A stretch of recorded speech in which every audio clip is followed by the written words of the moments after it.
we finally got all the plastic off this Wii U. Unfortunately, we also put on a lot of smudges. Rest in peace, smudgeless Wii U. Yep, and we're going to be comparing this with its older brother, yet smaller brother, the Wii. Yep. As you can see, it's already about 2 inches longer than the Wii, and it has this curved finish, where this one was kind of like chopped off. Like a rectangle. And all the things of that were in the Wii were all had this corner chopped off. Here, everything is smooth all throughout. The fronts both look fairly similar. Actually, to the naked eye, or the untrained eye, as it were, you wouldn't tell the difference from the fronts. It has the disc eject buttons, it has the power button, it has the sync button on the front, as opposed to hiding in this little flap here, which is the thing I want to mention here. When you flap down here, it kind of like is in the way, and it bothered me so many times. But here, this flap for the Wii U actually goes into the system, and here you can actually see the SD card slot and 2 USB drives. Yeah, as a note, the SD card data is only really useful for backwards compatibility with the Wii. Yep. So let's put that off to the side for now. For all you guys with huge SD cards, don't consider those as your storage solution. Yeah, for the they want you to buy an external hard drive to plug into the USB drive. All right, so if we turn this thing around, you'll see that there's these two little coin appendages. On the bottom. These, of course, are used to keep people from getting up right next to the fans here. There's 1, 2, 3 sets of fans on this side, and you can see all the smudges. But also, there's apparently some kind of battery in here, but I don't even know how that works. The battery's for the clock, so don't worry about that. Okay, and rotate again. And here's where the back is, and they're all color coordinated. It's really nice here. So we have the AC adapter, the sensor bar, AV multi-out, HDMI out, and over here, 2 more USB drives. And also, there's a logo of the HDMI right here, and a big fan. Yep, and there's absolutely nothing on this side. So, now, unfortunately, unlike the Wii, this really by itself stands like this. In fact, if you buy the basic, that's all you get. But, thankfully, when you get the deluxe, you get these little things. Yep, these are the new stands compared to the stand for the Wii. Yeah. It actually has Wii U written on it, so obviously you're supposed to use it for your Wii U. Yep, and on the inside you'll see these little holes, which are actually where those coin appendages go, and that's how it makes it stand. So we're actually going to put these on right now. Yep. They also have those stiff rubber edge things to keep them from moving. So there we go. Voila, we now have an upright Wii U. Actually, I think it's even more stable than the Wii was. So on that note, pull that off to the side. The console is great and all, but we're going to talk about the GamePad, which didn't have any plastic on it, which is quite surprising. And here it is. The Wii U GamePad is the Wii U's big innovation right now. As you can tell, it looks like a tablet with a controller attached to it, but it's more like a controller with tablet controls attached to it. Yeah, there you go. It's the main point of the system is this extra screen here, which it does have some touching capabilities. And you can see I'm pulling out a stylus that appears from the top, and you could be able to use it. It's a resistive touchscreen, which means it's not multi-touch, which I'm sure many people are not going to like.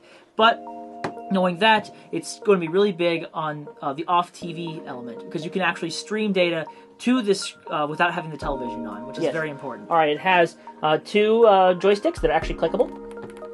Yep, D-pad, which feels like almost like an analog which is really nice. You got these 4 buttons here, as per usual, and we got the start and select plus and minus buttons. We also have a power switch, so you can turn on your game console directly. A TV control button, which turns this into like a universal remote, and you can access a whole bunch of things from turning on your television to changing the channel.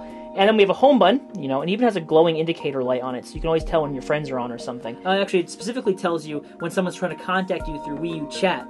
Which works with microphones, which I think is somewhere in here. It's under here. You see the mic or in there. Oh, there it is. There's a really small hole. And then there's 2 speakers here. Yep, and you never notice this little box here? It is the near field communication device. Basically, like Skylanders or credit cards, when something is next to it, it passes information between the two. I'm assuming download content or some other kind of accessory or anything. Yep. But so far, nothing for that. And up here, you have a camera and a sensor bar. Yep.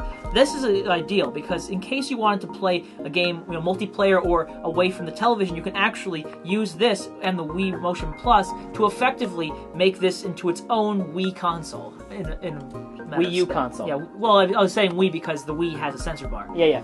And on the back, flip it over. Oh, the back as in the top, you mean? Yes. We have the stylus we saw earlier. A volume control. Because since you can effectively make it its own thing and play games off of it, you can have its own volume.